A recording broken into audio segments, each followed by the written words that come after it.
आप सबका हमारे चैनल BMC जो कि BE का ही एक पार्ट है में स्वागत है। हमारे चैनल से ज़्यादा लाभ लेने के लिए इसे सब्सक्राइब करना ना भूलें और नए वीडियो के नोटिफिकेशंस प्राप्त करने के लिए बेल आइकन दबाना भी ना भूलें। क्लास 8 के चैप्टर 2 एक्सरसाइज 2.4 एक चर वाले रैखिक समीकरण linear equations with one variable में आज हम क्वेश्चन नंबर 4 से शुरू करते हैं। क्वेश्चन नंबर 4 है कि 2 अंकों वाली दी गई एक संख्या में एक अंक दूसरे का 3 गुना है। 2 अंकों वाली कोई संख्या है, एक अंक यूनिट प्लेस पर होगा और एक अंक 10th प्लेस पर होगा, इकाई स्थान पर और दहाई स्थान पर, और इन दोनों में से एक अंक दूसरे का 3 गुना है। ये नहीं हमें पता कौन सा अंक किसका 3 गुना है, लेकिन एक अंक दूसरे का 3 गुना है। अब इनके अंकों के स्थान बदलकर जो संख्या प्राप्त होती है हमें, वो दी गई संख्या में जोड़ने पर 88 मिलता है। यानी कि पुरानी संख्या और नई संख्या अगर हम दोनों को जोड़ दें तो 88 हमें मिल जाता है। तो दी गई संख्या ज्ञात कीजिए। तो माना, अब हमें ये तो पता नहीं कौन सा इकाई वाला अंक 3 गुना है या दहाई वाला अंक 3 गुना है, तो हम इसमें कोई सा भी अंक मान सकते हैं अपनी तरफ से। माना इकाई अंक, यूनिट प्लेस पर जो अंक है उसको हमने मान लिया x, तो दहाई अंक कितना हो जाएगा, इसका 3 गुना मतलब 3x हो जाएगा। हम दहाई अंक को x मान सकते थे और इकाई अंक को 3 गुना कर सकते थे 3x, तो वो हमारी अपनी मर्जी है यहाँ पर, क्योंकि क्वेश्चन में ऐसा कुछ नहीं बताया। तो दी गई संख्या क्या बन जाएगी, दी गई संख्या बराबर 10 मल्टीप्लाई 3x, क्योंकि दहाई अंक पर जो संख्या है उसको हम 10 से मल्टीप्लाई करेंगे और प्लस जो यूनिट प्लेस पर नंबर है उसको ऐड कर देंगे। तो ये हो जाते हैं 10 into 3x means 30x plus x 31x। जो हमें संख्या मिलती है वो क्या है, 31x है। तो ये तो हो गई हमारी फर्स्ट कंडीशन कि दोनों को एक अंक दूसरे का 3 गुना है।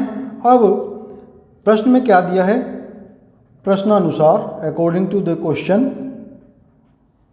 कि यदि अंकों के स्थान बदल दिए जाएं, अंकों के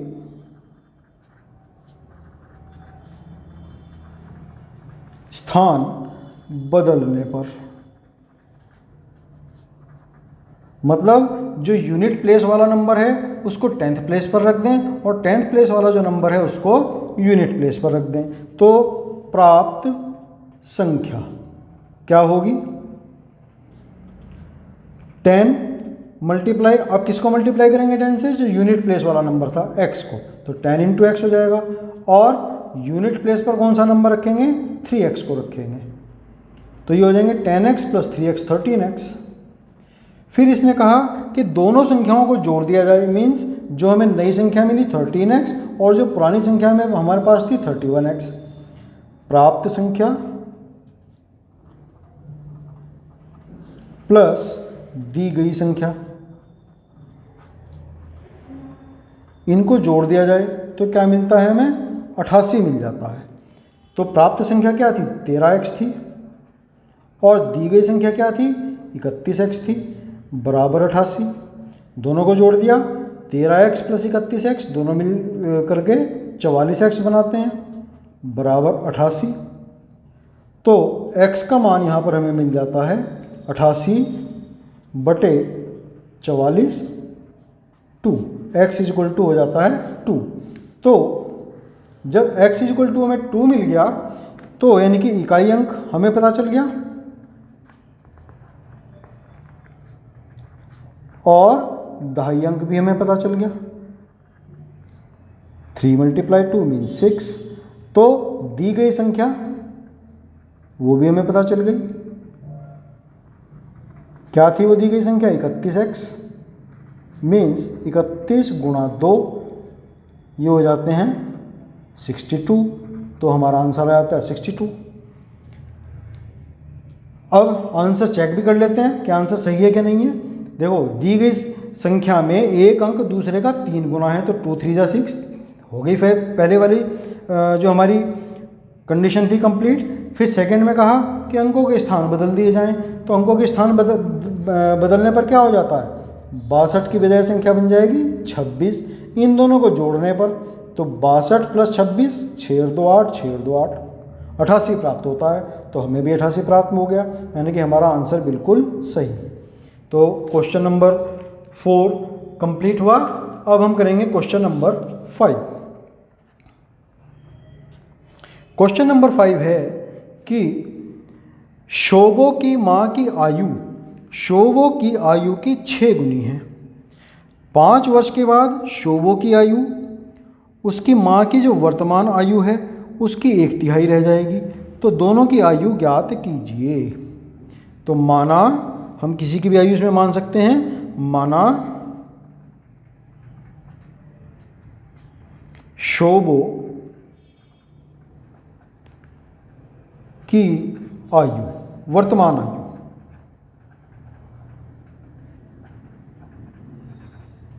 बराबर x वर्ष।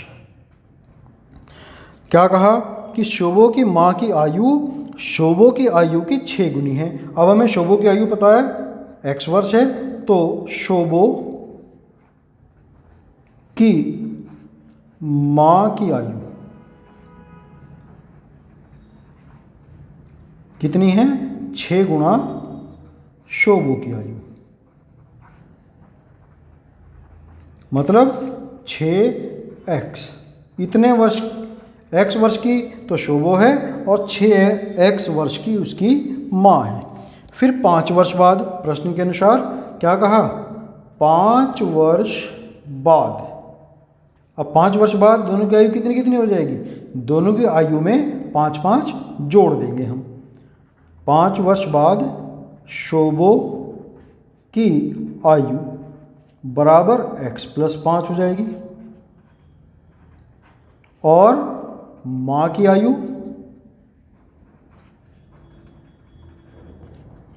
6x थी, उसमें 5 जोड़ देंगे तो 6x + 5 इतने वर्ष हो जाएगी। तो 5 वर्ष बाद शोभो की आयु उसकी माँ की वर्तमान आयु की 1/3 हो जाएगी। तो प्रश्न के अनुसार अकॉर्डिंग टू क्वेश्चन, शोभो की 5 वर्ष बाद आयु बराबर माँ की वर्तमान आयु, इसकी 1/3, यानी कि जो माँ की आयु है वो उसकी 3 गुनी हो जाएगी। तो हम क्या करेंगे, इसका 1/3 कर देंगे, तो शोभो की 5 वर्ष की आयु आ जाएगी उससे। ये कितनी है, x + 5 है और माँ की वर्तमान आयु 6x है, गुणा 1/3, तो 3 दूनी 6, 2x आ गया। तो x + 5 बराबर 2x।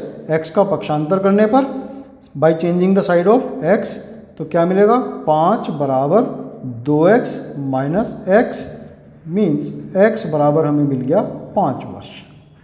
यानी कि जो शोभो की आज की आयु है वो 5 वर्ष है और माँ की आज की आयु 6 × 5 30 वर्ष हो जाएगी। फिर उसने कहा कि आंसर चेक कर रहे हैं हम कि शोभो की आयु 5 वर्ष बाद x + 5 यानी कि 10 साल हो जाएगी और उसकी माँ की वर्तमान आयु 30 साल है, तो 1/3 हो गई वो। हमारा आंसर बिल्कुल सही है। शोभो की आयु वर्तमान आयु बराबर 5 वर्ष और उसकी माँ की वर्तमान आयु 6 × 5 30 वर्ष। ये हमारा आंसर आ गया।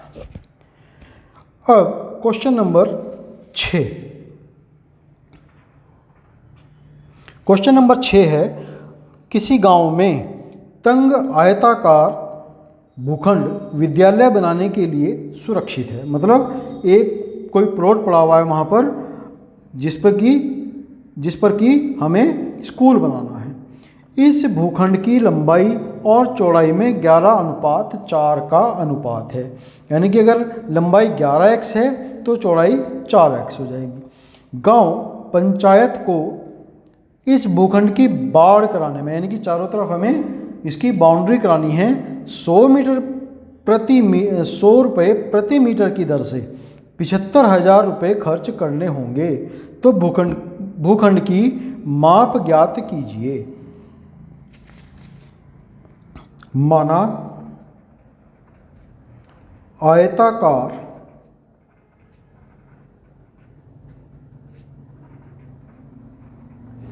भूखंड की लंबाई बराबर 11x और माना आयताकार भूखंड की चौड़ाई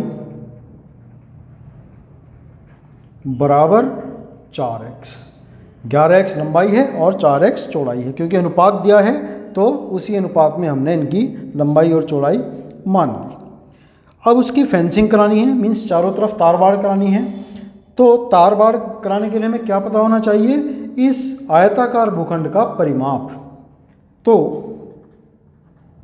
आयताकार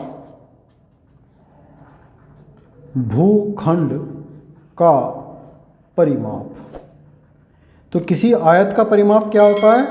2 गुणा लंबाई जमा चौड़ाई।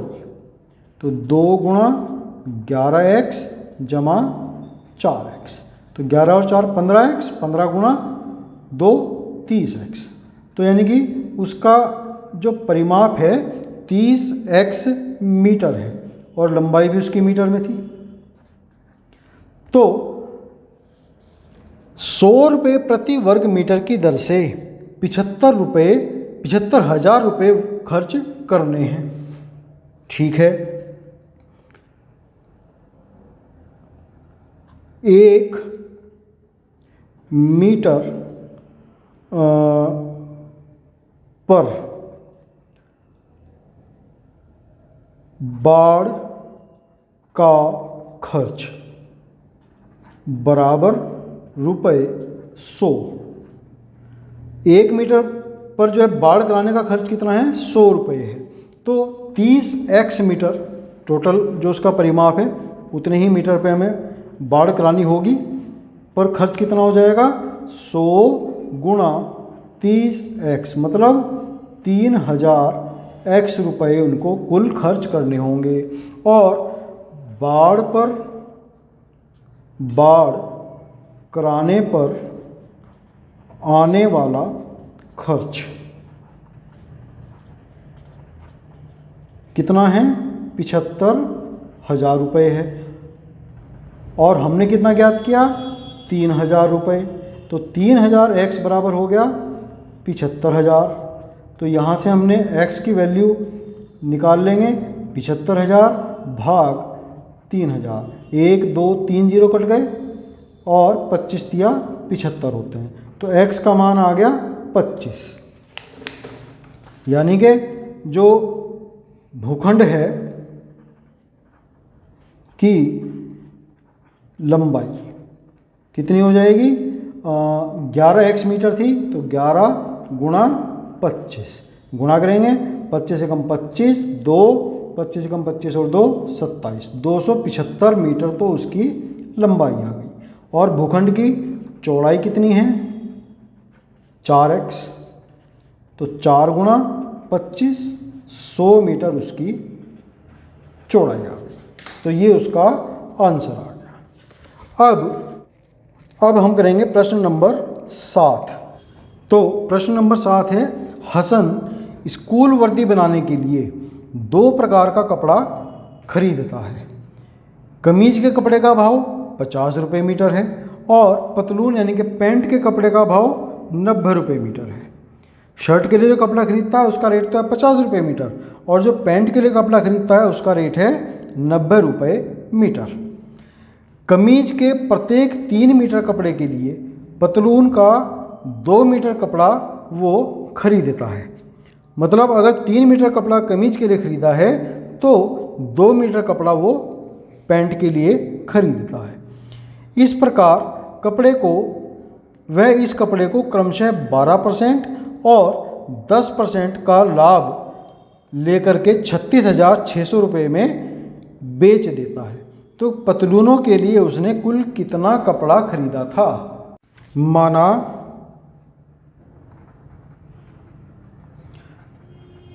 हसन ने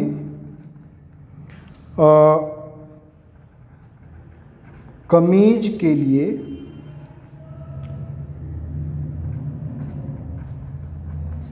खरीदे कपड़े की लंबाई 3x मीटर। कमीज के लिए उसने 3x मीटर कपड़ा खरीदा।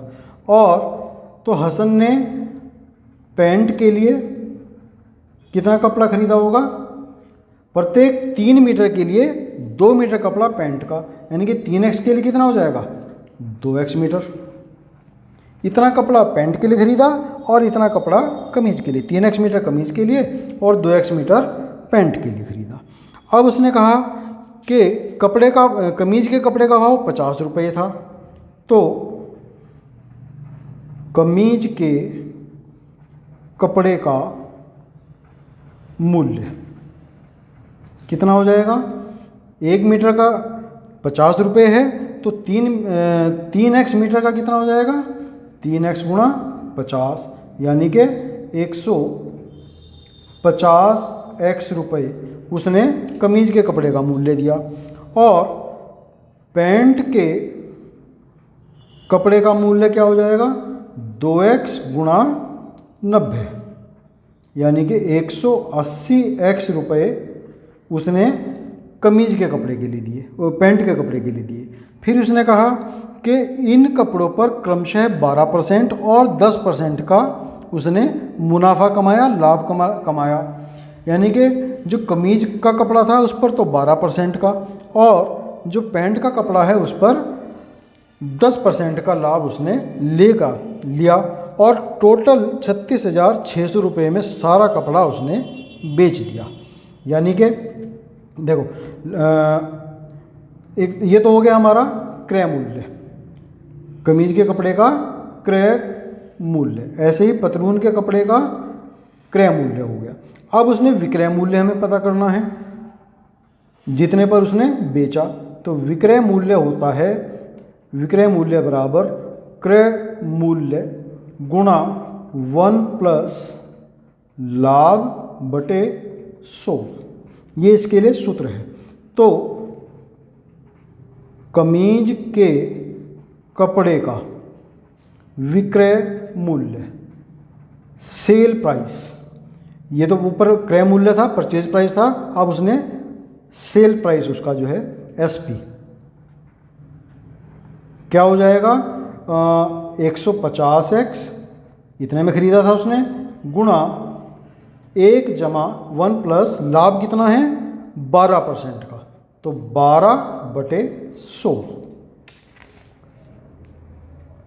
तो 150x गुणा 112 बटे 100, 100 एकम 100 और 12 112 बटे 100। 1 0 से 1 0 कट गई, 5 दूनी 10, 5 तिया 15, 2 पंजे 10, 2 छिंग 12।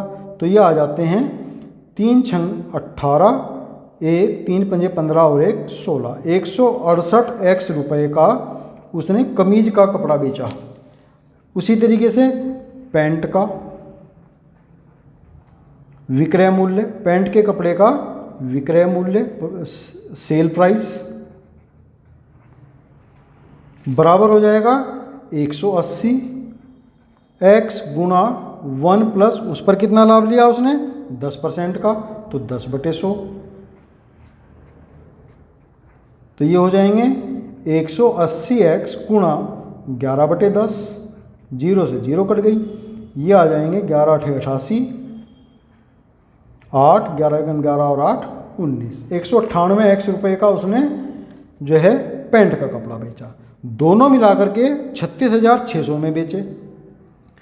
तो कमीज का विक्रय मूल्य प्लस पैंट का विक्रय मूल्य बराबर 36,600। तो कमीज का विक्रय मूल्य कितना आया था 168 x, और पैंट का विक्रय मूल्य आया 198 x बराबर 36,600। दोनों को जोड़ देंगे, x 8 और 8 16, हासिल हो जाते हैं 1, 9 और 1 10 और 6 16, हासिल हो जाते हैं 1 और 1 2 और 1 3, 366 x बराबर 36,600 और x बराबर 36,600 बटे 366। ये कट करके आ जाएंगे 100, तो x बराबर 100 आ गया। तो उसने क्या पूछा, पतलूनों के लिए कितना कपड़ा खरीदा। तो पैंट के लिए खरीदा गया कुल कपड़ा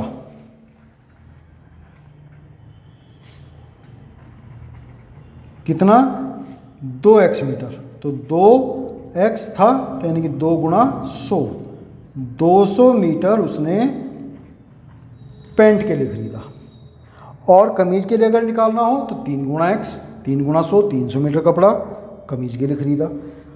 स्टूडेंट्स, अगर आपको मेरा वीडियो पसंद आया हो तो लाइक बटन ज़रूर दबाएं और ज़्यादा से ज़्यादा शेयर भी करें, जिससे ज़्यादा से ज़्यादा स्टूडेंट्स इसका लाभ उठा पाएँ।